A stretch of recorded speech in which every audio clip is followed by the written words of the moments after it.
Au moins, il y a un truc qui est sûr, il y a certaines critiques que je ne fais pas pour les vues. Bonjour à tous, on se retrouve aujourd'hui pour un film que oui, je pense qu'à l'époque, je l'aurais casé dans une critique. Une critique x2 x3 parce qu'encore une fois, je m'attends à faire un petit four. Ça a été le cas la semaine dernière pour ma critique de Music of My Life et je vois plein de gens à chaque fois, des gens sur Twitter qui viennent se plaindre comme quoi sur YouTube, on passe notre temps à parler de blockbusters et qu'on ne donne pas assez de visibilité à des films dont on parle un peu moins, mais ouais, mais en même temps que lorsqu'on fait une vidéo sur ça, et bah ça fait pas de vues, ça vous intéresse pas des masses. Donc bon, on se laisse pas abattre et aujourd'hui on va parler d'un jour de pluie à New York, le nouveau film de Woody Allen, qui est un film qu'on a pas mal attendu parce que voilà, le métrage était déjà prêt depuis pas mal de temps. Il a été produit par Amazon comme les derniers films du réalisateur, mais malheureusement ce dernier Woody Allen a eu quelques petits soucis à cause d'histoires d'agression sexuelle sur sa fille adoptive.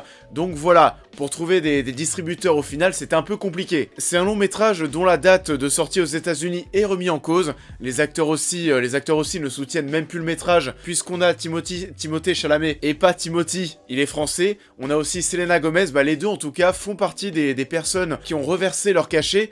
Donc voilà, on a une œuvre qui arrive sur le marché avec une ambiance qui l'entoure assez tendue et on en parle. Un jour de pluie à New York est le nouveau film de Woody Allen et met en scène un super casting avec entre autres Timothée Chalamet, Elle Fanning, Selena Gomez, Jude Law ou encore Liev Schreiber. Le film nous raconte l'histoire de deux étudiants, Gatsby et Ashley, allant à New York pour passer un week-end en amoureux. Mais tout ne va pas se passer comme prévu, les deux tourtereaux vont se retrouver séparés et faire pas mal de rencontres chacun de leur côté. Alors c'est assez particulier le cinéma de Woody Allen, parce que oui, c'est un cinéma qui va quand même cibler un public, enfin voilà, une certaine tranche d'âge. On va pas se mentir, mais dans les salles, il y a pas mal de cheveux blancs. Mais ouais, hein, ça me plaît toujours autant et j'ai passé un excellent moment devant Un jour de pluie à New York. Pour moi, ces films, vous savez, c'est comme un petit chocolat, faut pas en manger tout le temps, mais lorsque tu en retrouves un et que tu retrouves le goût, ça fait toujours du bien. Alors oui, j'ai pas non plus vu toute sa filmographie, de toute façon, vu le rythme du bonhomme des films, vous allez voir sa filmographie, il y en a vraiment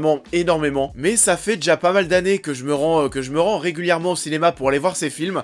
Café Society, Blue Jasmine, Wonder Wheel, il y a quasiment un film en moyenne, j'ai l'impression qu'il y a un film tous les 1 an et demi. L'homme irrationnel aussi bien sûr, et vous connaissez mon amour pour Emma Stone, et bah figurez-vous que celui-ci, bah je l'avais pas vu au cinéma. Peut-être qu'à l'époque j'étais sur une autre fille. Un jour de pluie à New York est un métrage qui va traiter des sujets qui me parlent, auxquels je m'identifie facilement et qui vont bien sûr m'intéresser. Ça va parler de jeunes qui débarquent en ville, et on va voir à quel point la ville et le changement d'endroit dans lequel on se trouve va avoir un impact sur nous, va nous changer. Pas forcément nous changer en mal, mais nous apprendre à mieux nous connaître. Savoir ce qu'on cherche réellement, à découvrir de nouvelles ambitions. Et bien sûr, il y a 3-4 ans, bah je suis arrivé à Paris, et moi aussi j'ai senti à quel point ma personne a changé. À quel point ma personne a changé en arrivant à Paris, donc forcément le film me parle beaucoup. On va se retrouver dans un métrage qui va être drôle, que ce soit grâce à ces personnages hauts en couleur, qui sont très vivants, mais aussi toutes ces répliques et ce sens de l'écriture, ce sens de la métaphore, de la comparaison qui est génial. On se retrouve quand même avec des répliques du style « Elle vous vénère autant qu'une pilule du lendemain ». En parlant de personnages hauts en couleur, à vrai dire, tout est coloré. Des tenues, des personnages, aux meubles, aux décors, et ça aussi c'est un point qui me marque dans le cinéma de Woody Allen. Je trouve vraiment que tout est magnifique. Je trouve vraiment que tout est beau, que ce soit ses couleurs, les cadrages, les meubles, les décors, les acteurs. Elle Fanning et son personnage un petit peu bébête, oui, qui est un petit peu débile, mais qui est toujours souriante, à croquer à fond dans son délire. Timothée Chalamet aussi, qui est très classe. L'homme aujourd'hui dont je suis le plus jaloux au monde à cause de cette photo. Quel salaud. Tout est vraiment chic, tout est coloré, il y a un vrai travail sur la lumière aussi, qui est souvent jaune et qui va rendre le tout très chaleureux. Les personnages aussi qui sont très colorés par rapport à leur tenue, et comme par hasard, le seul personnage, j'ai l'impression qu'il n'y en a pas d'autre, mais le seul personnage qui a une chemise noire, c'est Liev Schreiber, et c'est pas un hasard, c'est le personnage qui lui est en pleine déprime. On te pose dans cette ambiance chaleureuse, très posée, qui sera même relaxante. C'est pas un cinéma qui va chercher à être compliqué, c'est un cinéma qui veut simplement que tu te poses pendant 1h30 dans ton siège, parce que oui, tous ces derniers films font grosso modo 1h30, 1h45, le but c'est que tu passes un petit moment agréable. Ça cherche pas non plus à trop bouger,